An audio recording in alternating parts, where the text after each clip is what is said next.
My name's Gary Miller. I am a member of the First Spiritualist Church in McKeesport. I've been a member there for president at one point, vice president, and just a regular member there for many years. Studied under one of our matriarchs, Ella Briner, who has gone a long way to teach me many things at the church in the way of sitting for mediumship. We've sat in circle there over the years and had some very interesting phenomenon that's shown up there.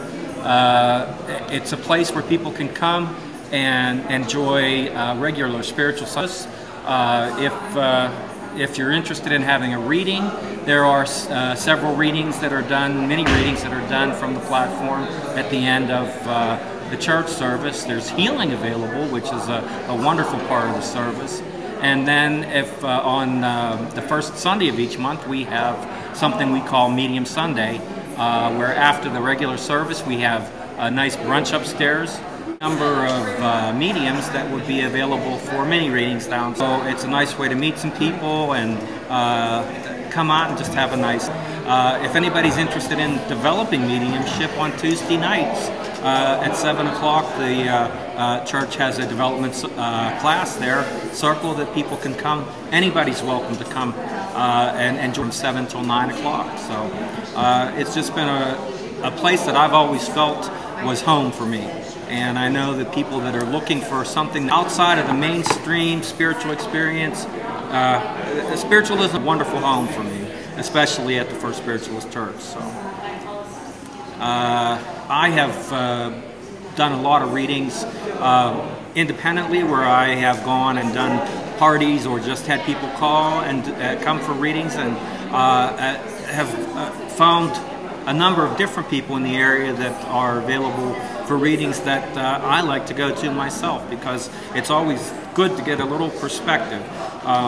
One thing I would say, so people understand, going to a medium or going to a place to go for directions. It's a place to go for guidance. And there's a big difference in that. It's that we have to make our own choices and our own decisions. Like, we can kind of like be guided in a direction, but then we have to figure out exactly where to put our feet and how to, take the next step on our path down the road. So just remember that if you go for a reading, don't expect somebody to give the answers, because it's not going to happen. It shouldn't happen that way. And, found anybody that, in my experience at the church, that doesn't do in a very way of honoring spirit. And just because somebody understands a message the way that it comes through and shares that message with you, it doesn't mean that they're going to necessarily understand it as they're sharing it. A person gets the person that's receiving it is the one that will understand it. So don't worry about somebody knowing your secrets, because it doesn't come through that way. It's for the that is sharing that information with you. Instead of using a bucket like that, I'm seeing one of those really neat old metal pails that she used a lot out in the garden. So that's her way of saying that maybe there's some things of getting back to the old ways, and it goes with the mediumship, the physical mediumship that you're doing, but to incorporate that with the readings that you're now doing. But I'm seeing her surrounded with, she was like a kid magnet. I'm seeing her around with a lot of children, and what she's saying but the message in that for you is that she wants you to really work more with kids in your field, in the art therapy. And I'm seeing, she's showing me some little African-American kid that's going to be coming into your life in the next few months, who's going to be a whole lot of trouble to everybody, except you're going to kind of bond with him, and you're really going to help him, and when he grows up, he is going to say that you made a whole lot of difference in his life. So I want you to look out for someone that's incredibly unruly. Well, can I say something, yes, Sarah, to validate what you're saying? Yeah.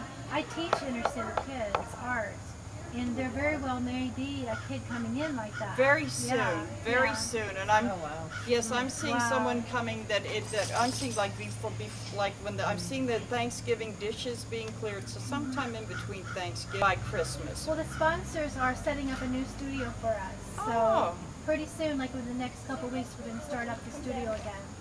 Oh, So, okay. But cool. this is going to be a kid that's we actually do art, but I'm seeing him doing something. This kid starts to turn around in the spring that I think he's going to yank it out of someone else's garden, but he really will temper that.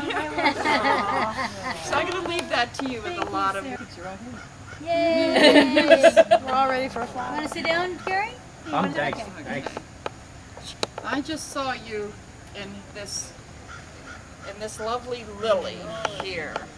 And lily is also the flower of, it's kind of a flower of rebirth. That a lot of times it comes in the spring, but it comes at different times of the year in different colors to tell us that there is rebirth in every season of the year, even in the fall, because now with things starting to die, that makes way for new things to grow. So I know you talk, so that's what you have done to make room for things to grow.